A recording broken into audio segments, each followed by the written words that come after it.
cities and small towns, built to suburbs, and carried on with life. That goes also for the tens of millions of men and women from countries across the globe who served and fought in the war, and the hundreds of millions of civilians who fell within its awful grasp.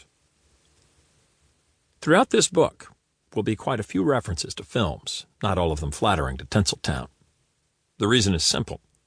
Most people have seen a lot more World War II movies than they have read books on the war.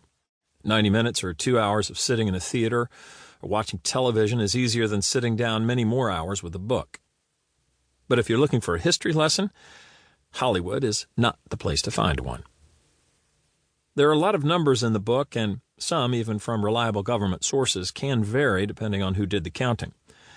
A staff sergeant with the Department of Defense POW MIA counting agency advised me that the official numbers for missing service personnel can vary from week to week.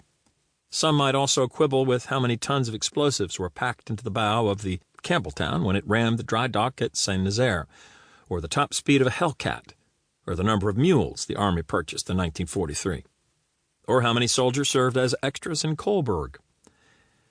In most cases, numbers from official sources might not be exactly the same, but fall within a reasonable margin.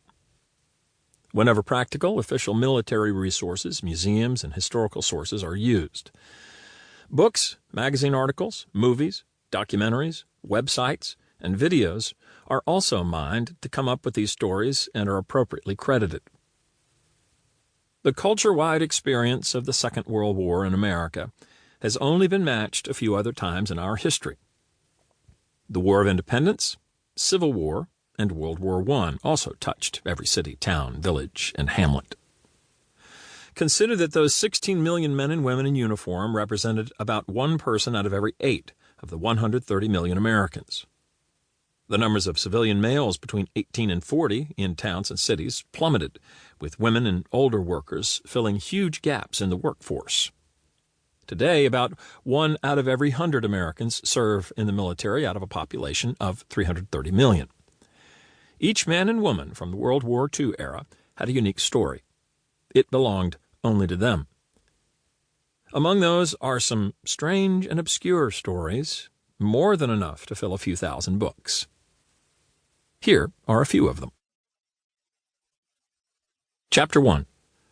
The Butcher's Bill. 1 death is a tragedy. 1 million deaths, a statistic. Unknown. Often falsely attributed to Joseph Stalin. There's no record of Stalin having said that, or really anything like it. It's one of those too-good-to-be-true quotes that a magazine writer attributed to the dictator. Stalin might not have said those exact words, but the misquotation certainly sums up the character of a man responsible for so many millions of statistics, and whose name became both a verb and adjective for rule by institutional terror and the cult of personality. So, how many people died during World War II? The best estimates vary by millions, from 65 million to 100 million or more lives lost in the conflict. But there are several variables in any equation for figuring the butcher's bill for the war. However, the question is fairly simple for the United States. The war began on December 7, 1941, and ended on September 2, 1945.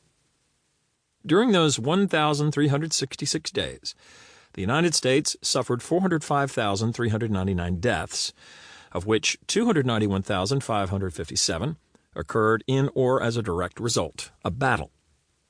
The remaining deaths were a result of training and transport accidents, disease, and other causes not directly attributable to combat. The number also includes some 126 sailors who were killed when U-boats sank the destroyers USS Kearney and USS Reuben James in pre-war battles in October 1941, when U.S. Navy vessels assisted convoys bound for Great Britain. The U.S. Marines were in the middle of the bloodiest no-quarter battles of the war at Guadalcanal, Tarawa, Saipan, Peleliu, Iwo Jima, Okinawa, and scores of other islands in the Pacific. The Corps lost 19,733 Marines during the war, with 67,000 more wounded. The valor and sacrifice of the Marines has been duly and rightly celebrated in history books, novels, and especially Hollywood. But the U.S. Army also fought